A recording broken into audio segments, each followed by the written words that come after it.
आशुतोष जी से गप करै छी। आब अहाँके लेल आशुतोष जी सवाल अछि कि बहुत आदमी नहीं मतलब एहन आइ काल्हि जे नया विवाह हमरा सबके भऽ रहल छै, बहुत आदमी एहन छथि जाहिमे से एक आदमीके मैथिली अबै छनि, एक आदमीके नहि अबै छनि।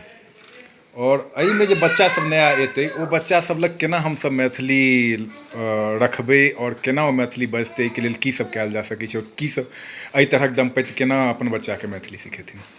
बहुत किछु छै जे एकटा बच्चाके लेल ऑब्वियसली नेटिव लैंग्वेज जे होइ छै, जे मातृभाषा होइ छै, ओ ओकर मानसिक विकासके लेल मतलब ओ केना कऽ कऽ दुनिआके देखै छै ओके लेल बहुत जरूरी होइ छै। तऽ सबसँ पहिने तऽ बहुत जरूरी छै। ऑब्वियसली हिन्दीके या इंग्लिशके अपन महत्व छै। तऽ जखन ओ बच्चाके परवरिश भऽ रहल छै, जखन ओ पैघ भऽ रहल छै, ऑब्वियसली ओ बच्चा की बनतै ओ तऽ कतहु ने कतहु प्री स्क्रिप्टेड छै। लेकिन एकटा जे कहल जाइ छै कि माँ बापके या गार्जियनके जे एकटा रोल होइ छै जाहिमे ओ पेड़मे जे छै से मतलब फर्टाइल डालनाइ कि ओ कमसँ कम ओ सही तरहसँ बढ़ै। तऽ ओहिके लेल हुनकर आसपासके जे लोकसब छथिन या माँ बाप छथिन हुनकर सबसँ पहिने तऽ बहुत ज्यादा, किएक तऽ बच्चासब एट द एंड जे देखै छै ओसब वएह सीखै छै। उपदेश अहाँ दियौ, अपने अहाँ अंग्रेजीमे बाजियो, मैथिलीमे बाजियो और बच्चासँ एक्सपेक्ट कऽ रहल छी या ओकरा पर प्रेशर दऽ रहल छी कि अहाँ मैथिली किया नहि बाजि रहल छी, तऽ शायद ओ चीज कखनो काज करै नहि छै।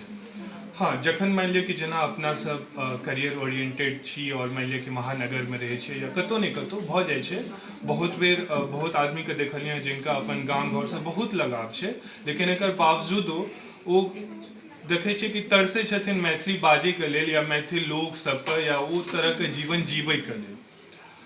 हाँ, ई कतहु ने कतहु भऽ जाइ छै, एकटा ओ गैप भऽ जाइ छै, लेकिन एकर बावजूदो अहाँ अपन घरमे ओ चीज एकटा शुरुआत कऽ सकै छियै क्रिएट करैसँ। पहिलुक चीज एकटा घरके लेवलपर भेलै। दोसर चीज जे छै से एकटा समाजके लेवलपर अहाँ एहन आदमी सबके जे आदमी एहि चीजके महत्व बुझै छथिन हुनका सबके एक साथ आनियौ।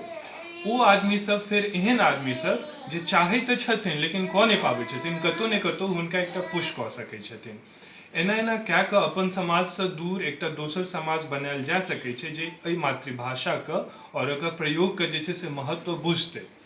और एकटा बच्चा जेहन समाजमे जे छै से बढ़तै, अंतमे ओ एहने बनतै, तऽ शायद ई एकटा पैघ चलू स्टेप भऽ बहुत सकैए। बहुत बढ़िया।